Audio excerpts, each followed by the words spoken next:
Hey team, welcome back to the product channel. In today's video, we're gonna talk about burnout and how to deal with it.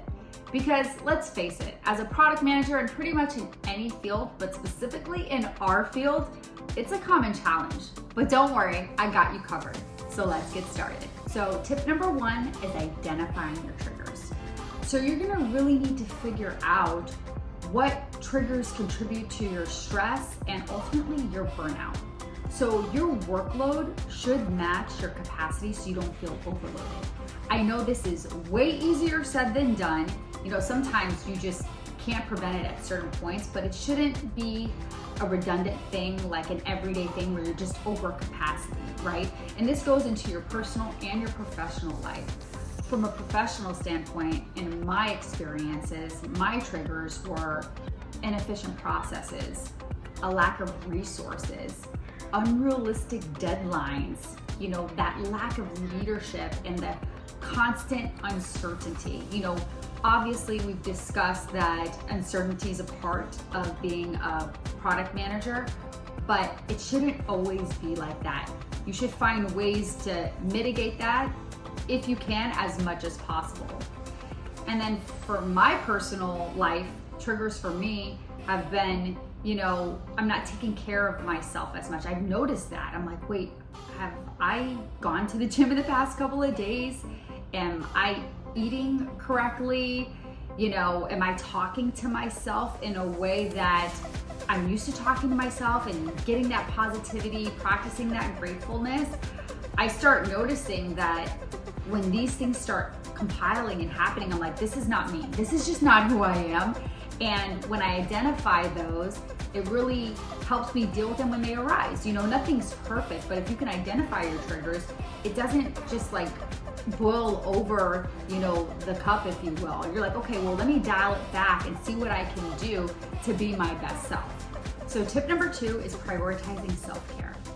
I know this may sound basic and you've read it probably in a ton of articles, magazines, you know, whatever the case is, but this is really important, and that's why it's very redundant, but everyone's prioritization of self-care is different. I always say start with sleep. So you need to go with your own circadian rhythm. I know for a long time, you know, I tried to be like, okay, let me get in bed by 10, let me get up by 6. That's not my circadian rhythm. You know, for me, I'm a night owl. So I'll go to bed at 2 and I'll wake up between 7:30 and 8, sometimes a little bit later. Obviously that's engineering hours, if you will. No one really starts at 8, 9 a.m. But whatever the case is, I had to go to my own circadian rhythm. For me, I'm fine off of 5.5 hours, 6 hours solid sleep. Somebody like my sister, for example, if she does not get at least 9 hours, she's a walking zombie. God help her get out of her way. Now, another thing that's really important is prioritizing, you know, that self-care, if you will. I would always opt for getting a massage if you can every 4 to 6 weeks, maybe every 2 months. I put it in my budget because this is really important for me, especially because I exercise and I work out a lot. If you can't put it in your budget, that's completely okay. You can check out acupuncture. That's actually covered by insurance. And it's great. It gets your chi in place, anything that really can align your system, because sometimes with burnout and stress continually happening in your life, your chi's gonna be off balance. You know, get a facial. Men get facials too. Nails, women, men, both can get your nails done. Whatever makes you feel good and pampered, just like disconnect, definitely would try that out. Also, another thing is your diet. I can't stress this enough. Eating well is so important. But another thing that is really important when you're eating well is that you need to eat what works for you. And I know for me, for example, I'm more of like a paleo diet type of person. I tried to do like cottage cheese, lactose-free dairy.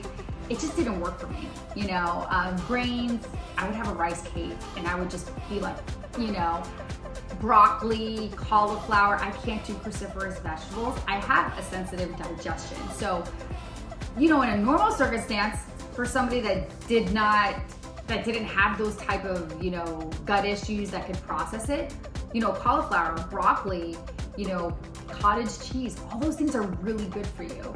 So you need to figure out what works for you and what doesn't, and how you're gonna fuel your body.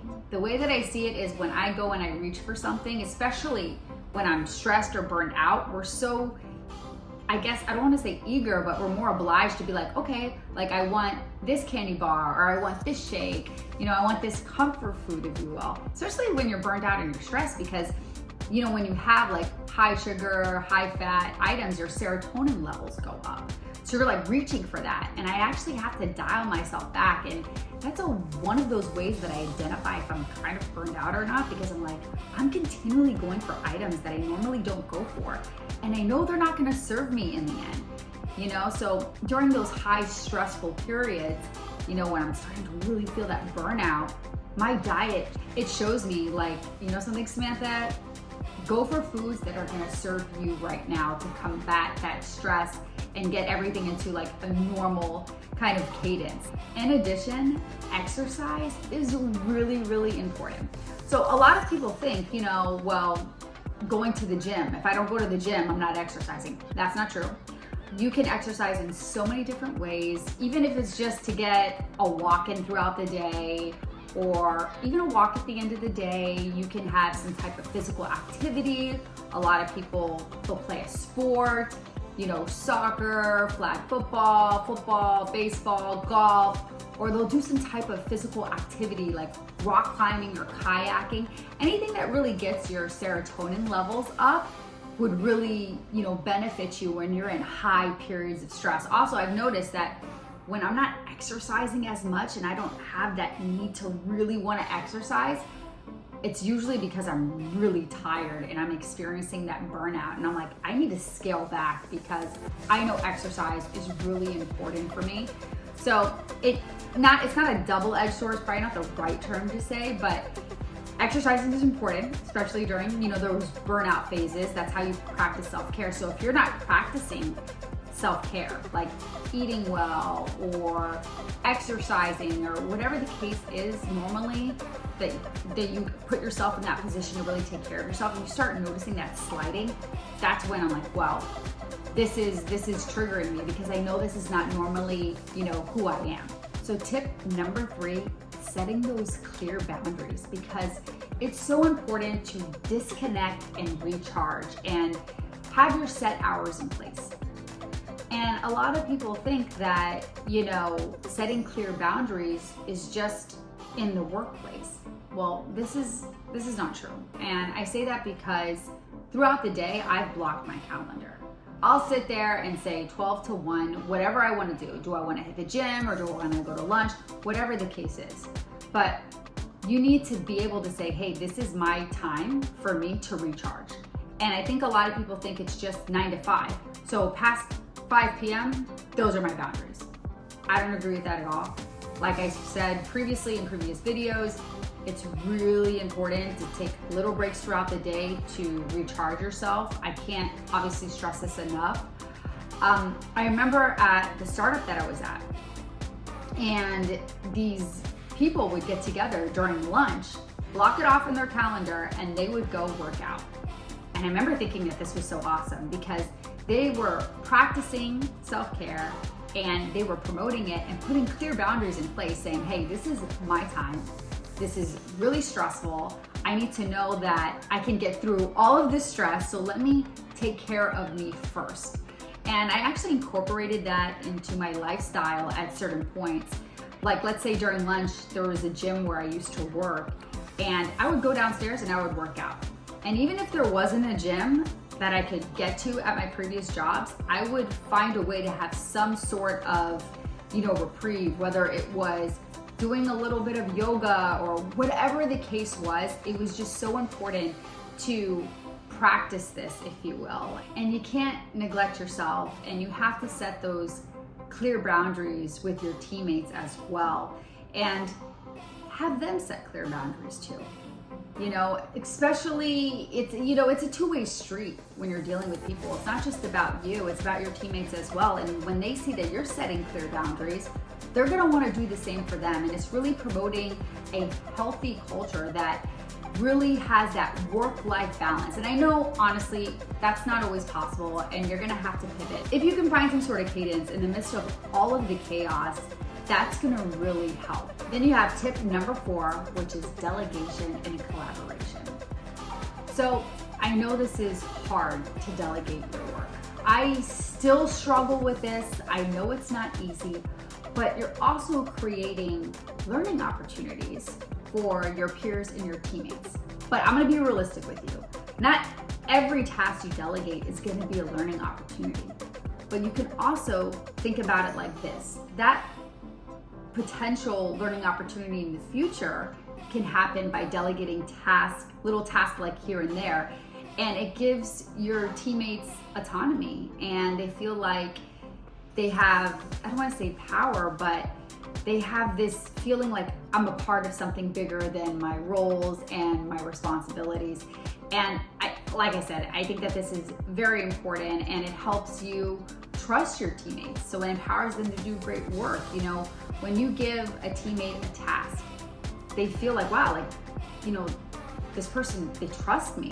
They trust me that I can complete this for them. So in my eyes, I think that that's a win-win scenario. And you can also collaborate with them on the task. So they're not just saying, hey, just give them an assignment and let them go do it. And I think that's really big too.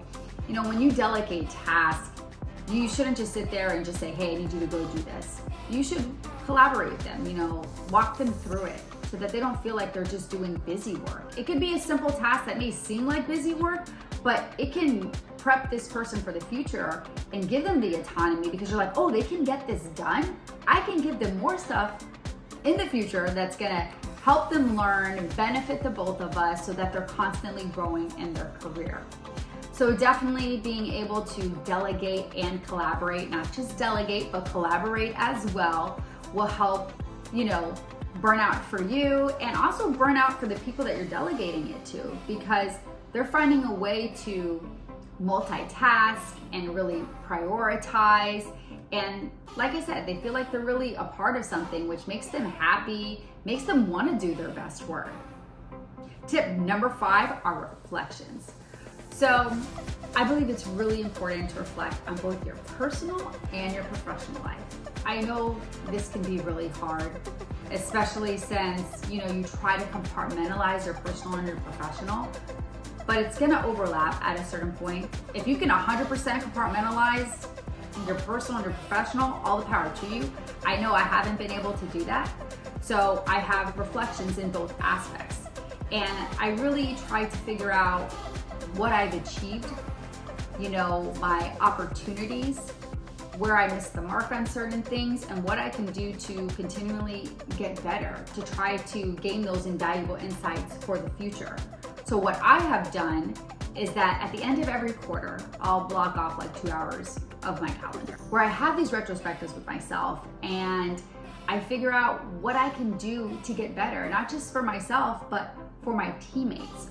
So reflections are really, really important because they're gonna really enhance your decision making and they're gonna make you an overall, I believe, better person because you're digging down deep and you're saying, I know I can do better. Things that I've worked on that I've mastered, I can continually to master them, but any opportunities I have, I can ultimately just grow from them. And that really shows a constant, you know, growth mindset, which is really important for a product manager. Then you have tip number 6, which is seeking support. I know this can be kind of hard. You know, sometimes you may want to just keep it to yourself. You know, everyone's different, but it's so important to have a mentor or a professional, personal coach, even your boss, to really just say, hey, you know, I'm struggling right now and, you know, I need your help, or I just want to talk to you. And sometimes, you know, your leader or your mentor or your coach will be like, I've been through this before and these are the ways that I deal with it. And you can learn, you know, a few things and be like, okay, so let me do something different. You know, people need people, that's the truth.